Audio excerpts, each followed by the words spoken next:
Sri Lanka's most powerful news brand. For us, as you mentioned earlier, the arrest of Arjun Aloysius and Kasun Palisena is indeed a significant juncture in the course of justice when it comes to the Treasury bond issue. Indeed. Now, for us, do you remember when Arjun Aloysius appeared at the Presidential Commission of Inquiry? You were there, I was there too. And when he appeared, his attorney, quoting several sections of the Commissions of Inquiry Act and past rulings, said that the Commission has no right to compel Arjun Aloysius to give evidence.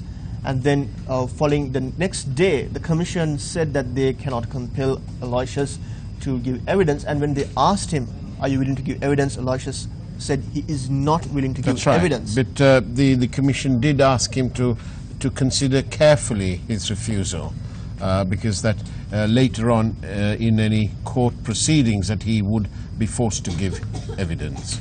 That's right. For us now, the B report was produced in court on Friday, and this morning Arjun Aloysius and Kasun Palisena both were arrested by the CID.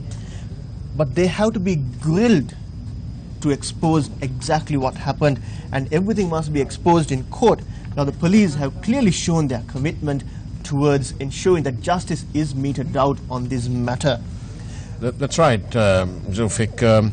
When his attorney, President's Counsel Gamini Marapana, quoting that Commissions of Inquiry Act and used that line of thinking to make sure that his client didn't give evidence, we must go back and say it again, that the commissioners did ask Mr. Aloysius to consider it very carefully indeed, because at the end of the day, Zulfik, the truth is absolutely incontrovertible.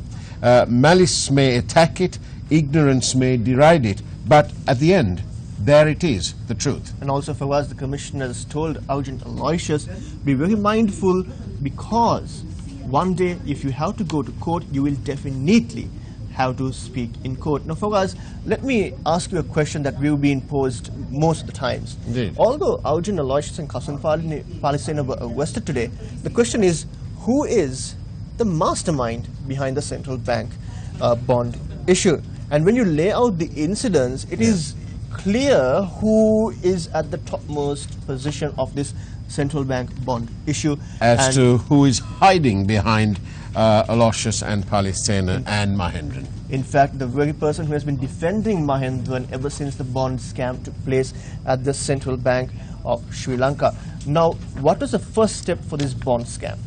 That was the most talked about breakfast meeting on the 26th of February 2015. Indeed, Malik Samaravikrama, who at the time had no ministerial portfolio and was merely the Prime Minister's advisor and the chairman of the UNP. Kabir Hashim, the Minister of Highways, Kabir Hashim, and the General Secretary of the United National Party. Then we had the former Finance Minister, Ravi Karunanayake, who is the senior deputy leader of the United National Party.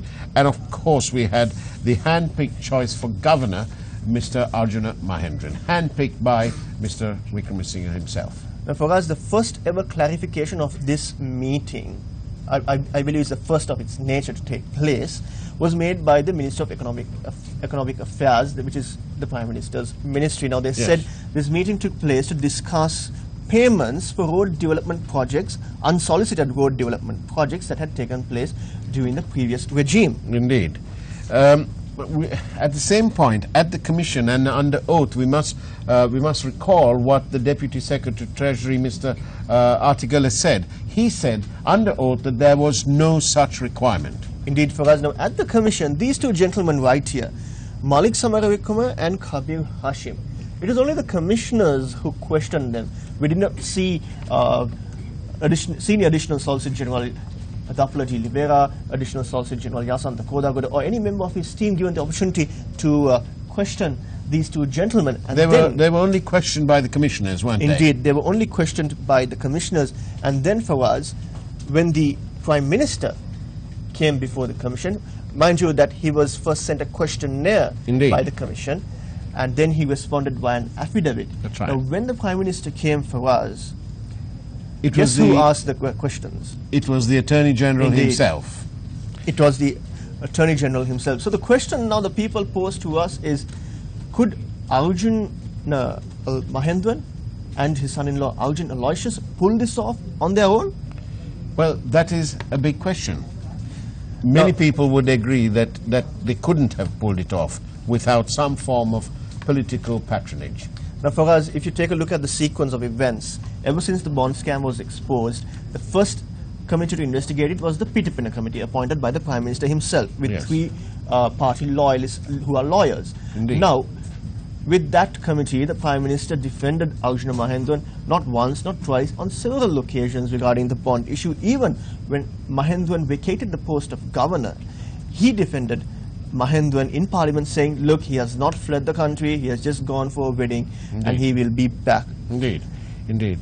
And thereafter, the State Minister Sujiva Senasinghe went to court and obtained an order preventing the details of the Deogunasekara Cope report from being released.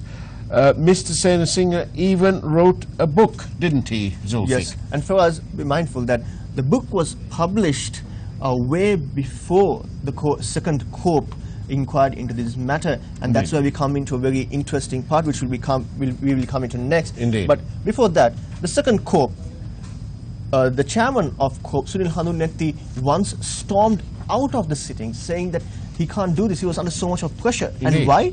Because certain members of Cope were adding footnotes to the report. And who were these people for us? Let's just have a look right here. Here we have them. These 9 individuals, including Hector Apuhami, Harshana Rajakaruna, Ajit P. Pereira, Dr. Harshati Silva, Sujiva Senasinghe, Wasanta Alvihare, and these 3 gentlemen here, they added the footnotes to the Cope report. Indeed. But we also must remember that the Auditor General didn't allow this matter to be swept under the carpet, because the Auditor General did his own calculations and came up with a figure of approximately 1.5 billion rupee loss from these bonds. That was what he called the immediate loss, the loss on the day. First, let me just come back to the second Cope inquiry. And if you look at Sujiva Senasinghe, we spoke about him about writing the book. Indeed. And also going to court. And thereafter, if you take a look at this diagram, this was evidence exposed at the Presidential Commission of Inquiry. Now, these are the Cope several Cope members, and if you see, Sujiva Senasinghe, 227 calls. But 63 of those calls were within the currency during the sitting of the second Cope, which was under the chairmanship of Sunil Hanunetti. And his explanation was he made these calls to get information for his book, but his book was published sometime before the Cope inquiry. Much earlier. That's right for us. Now, speaking of the Auditor General, the audit bill was promised by the 100-day government, and it's been amended not once, twice, but more than 20 times. Yes, and now, it's being delayed. Indeed for us. Now, the audit bill has an important clause called the surcharge. Indeed. Now, it is clear that if this audit bill is passed, the Auditor General will have the power to bring all those accountable for the central bank treasury bond scam before the law and also recover the monies. Indeed. But this never happened.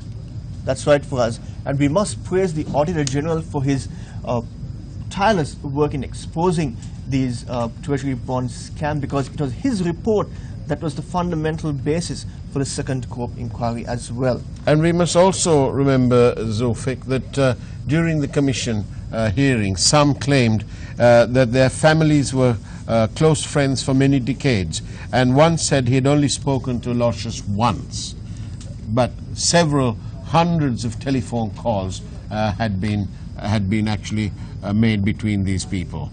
That's right for us. So when you look at the sequence of events of the treasury bond scam, the people of this country are very intelligent, and they can clearly identify who and who is responsible, because before the people's eyes there is a clear picture that has been made about this bond scam.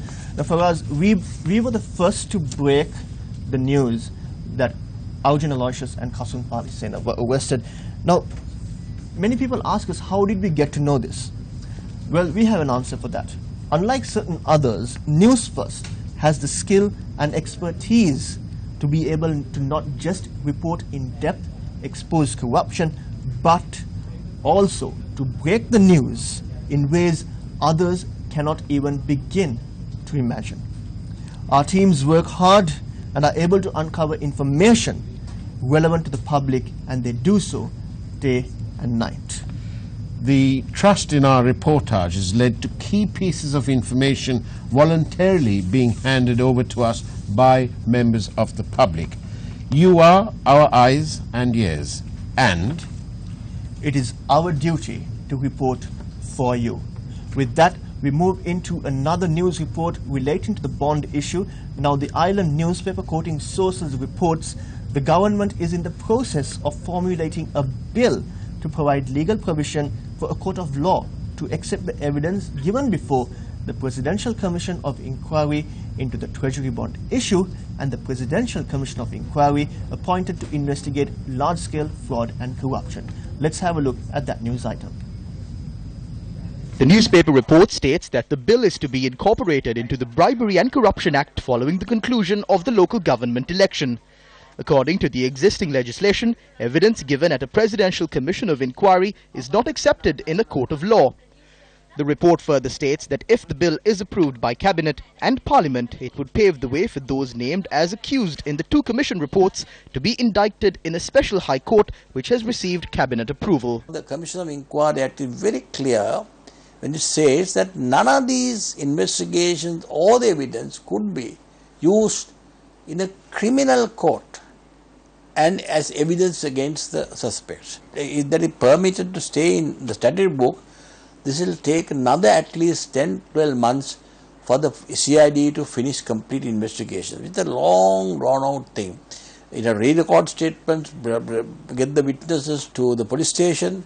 If the Commissions of Inquiry Act is amended, permitting the CID and the AG to use the material upon which the recommendations have been made, we could completely avoid any delay.